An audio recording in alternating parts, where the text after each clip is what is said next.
Hello everybody, welcome to my channel. Asdod have a beautiful golden blossom. And I will show it to you. Before I show it to you, please click like, subscribe, and click the notification bell para patuloy yung masubaybayan ang totoo naming buhay dito sa Israel. Please watch this. Ayan, ang ganda-ganda ng halaman na ito. Ang buong Asdod ay napuno ng mga puno na ganito, kaya puro ganito ang bulaklak dito. Ayan o, ganda-ganda niya. Tara, mamasyal ng mga 10 minuto. Papakita ko sa inyo. Ayan. Sa Philippines, orange, meron ito. Pero dito, punong-puno ng puro ganitong puno. Parang sakura, pero dilaw. Hindi ko alam ang tawag dyan. Sa puno na yan na namumulaklak. Diba? Tatlong klase pala yan. Isang purple blossom, yung katulad sa Beersheba dating binalag ko. Tapos yung orange blossom. Tatlong klaseng puno.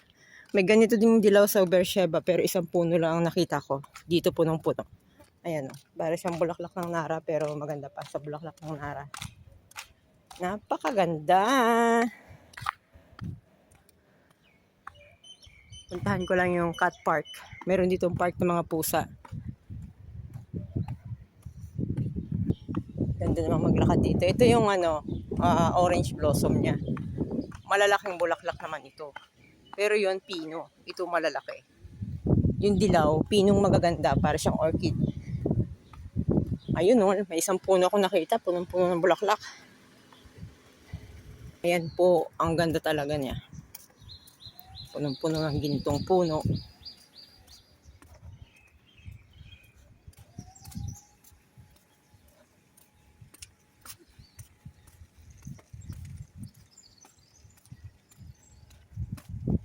Ayun pa oh, kita niyo yan.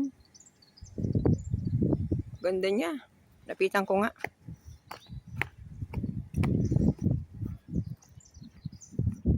Lalo na pag tinamaan ng sikat ng araw.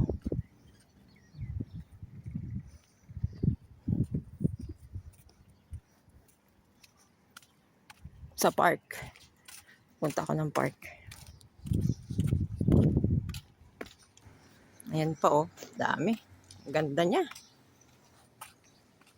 May pasok ako ngayon. Mag-vlog muna ako.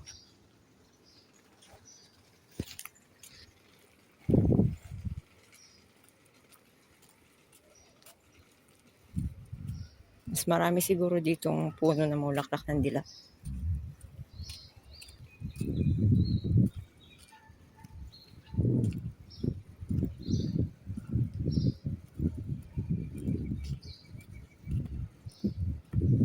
Baligtad nga dito eh. Hindi naman dito March or April. July, August pala namumukadkad ang buong Asdod ng bulaklak ang mga puno nila. Hindi sila nagtanim dito ng mga fruit trees. Ang tanim nila dito mga puno na namumulaklak na hindi namumunga. Siguro iniiwasan nila magkaroon ng insect sa paligid kasi kapag prutas, hinahabol ng mga insekto yan. Ang ganda dito. Ganda oh. Wow. Ganda niya.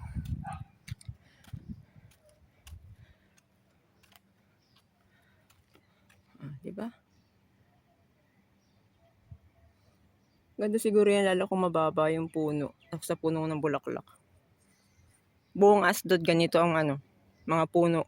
Kahit saan kayo magbiyahe, makakakita kayo ng ganito. Para siyang, kumbaga sa Korea, Japan, cherry blossom. Ito naman, golden blossom.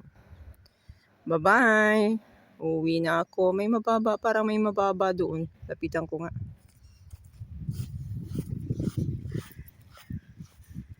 Ay, sa kabilang kalsada yun. Doon ko gustong pumunta dati. Pero lapitan natin yung bulaklak po. Napakaganda niya. Dami ng hulog ng bulaklak. Ayan. Ganda niya.